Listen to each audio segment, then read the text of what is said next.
जो उनका ऑपरेट है साजन भाई का, उनका नाम है महेश उर्फ माही।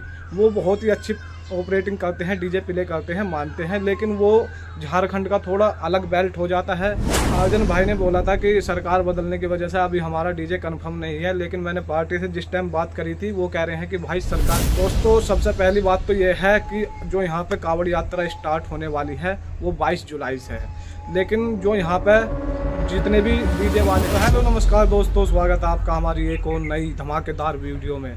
दोस्तों आज की जो वीडियो होने वाली है वो बहुत ही महत्वपूर्ण होने वाली है। आज मैं आपको बताऊंगा कौन से डीजे पे कौन सा ऑपरेटर रहने वाला है।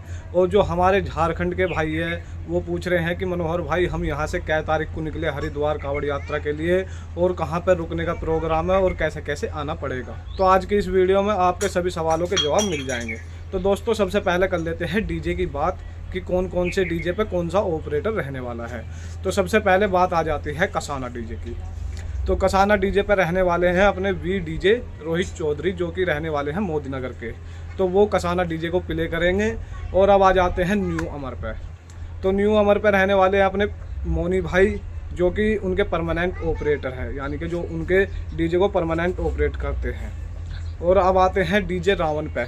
तो डीजे रावण पे जो ऑपरेटर रहने वाले हैं उनका नाम है रोहित। जी हाँ दोस्तों, छोटा रोहित भी उनको कहा जाता है। और वो डायलॉग में ही दूसरे आदमी को बिल्कुल चित कर देते हैं, बहुत ही अच्छी प्लेइंग करते हैं, ऑपरेटिंग करते हैं। और अब आ जाते हैं नेक्स्ट डीजे पे, जो कि होने वाला है डीजे धड़कन। तो दोस्तों उस पर जो रहने वाले हैं अपने अंकित भाई हैं, जो उनके परमानेंट ऑपरेटर हैं, वही उनके डीजे को ऑपरेट करते हैं, प्ले करते हैं। तो वो अब की बार डीजे धड़कन को प्ले करते हुए नज़र आएंगे आपको। और अब आ जाते हैं बाबा डीजे पर। तो दोस्तों बाबा डीजे पर अब के वैसे तो फाइनल निकल के नहीं आ रही है, बट सूत्रों से पता चला है, जो हमारे सोर्स है उन्होंने कहा है कि डीजे अजीत यानी कि बहजोई वाले वो उनके डीजे को प्ले करेंगे, बाबा डीजे को। और दोस्तों अभी कुछ काफ़ी अच्छे ऑपरेटर बच रहे हैं, जैसे कि प्रशांत गौतम और जैसे कि दानिश भाई है अपने।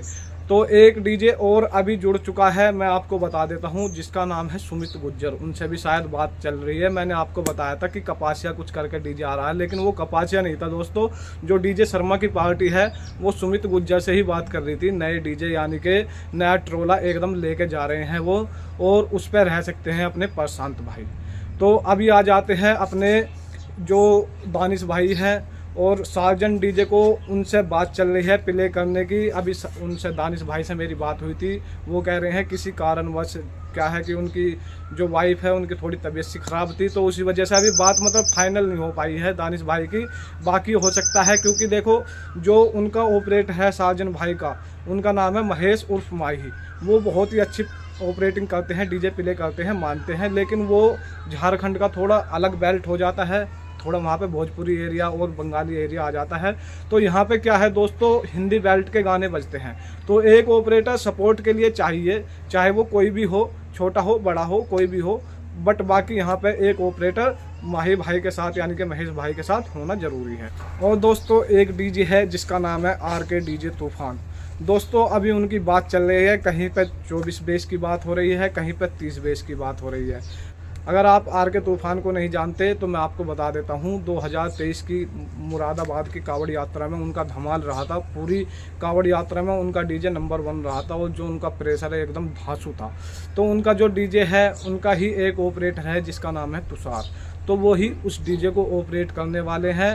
और काफ़ी अच्छे डीजे हैं, जैसे कि बोनी हो गया एक डीजे, करणवाल हो गया, और डीजे कटारिया हो गया, और भी अच्छे डीजे सेटअप हैं जो अब की बार आपको बड़े ट्रोले के साथ देखने को मिलेंगे।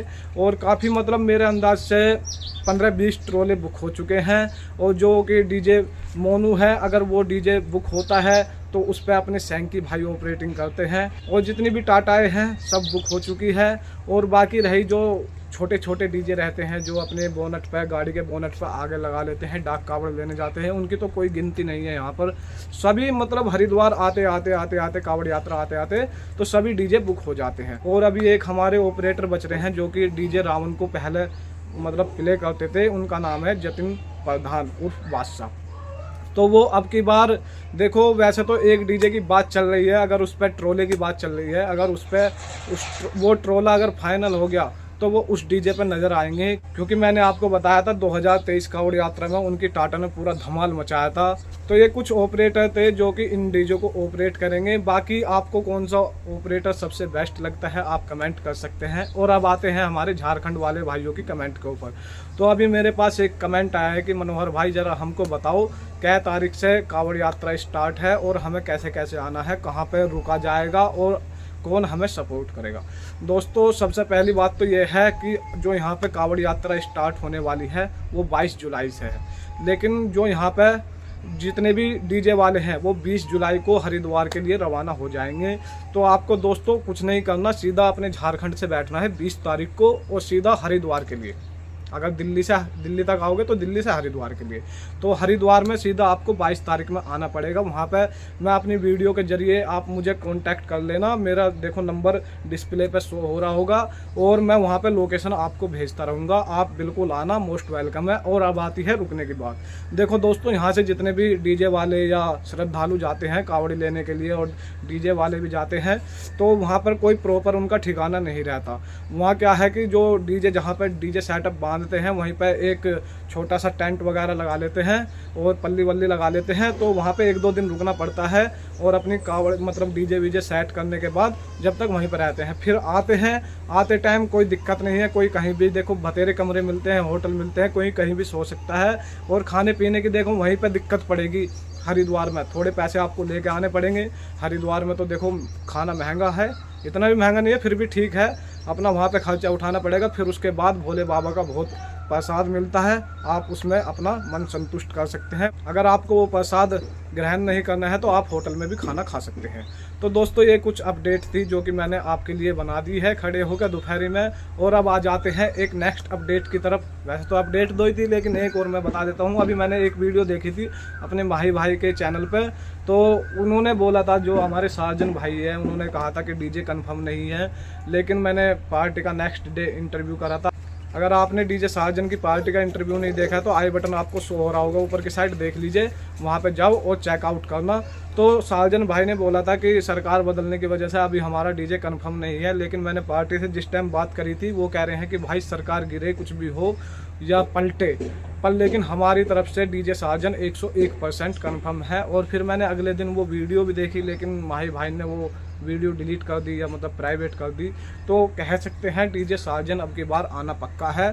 तो हमारे जितने भी उड़ीसा के, झारखंड के, बंगाल के और छत्तीसगढ़ के जितने भी हमारे भाई हैं और उत्तरांचल के जितने भी भाई हैं, तो आओ, आपका मोस्ट वेलकम है 2024 की कावड़ यात्रा में। तो अब की बार मेला करके जाना और अपना एक्सपीरियंस बताना हमें कैसा लगा। तो चलिए मिलते हैं अगली नेक्स्ट वीडियो में, जब तक के लिए जय हिंद, जय भारत, वंदे मातरम।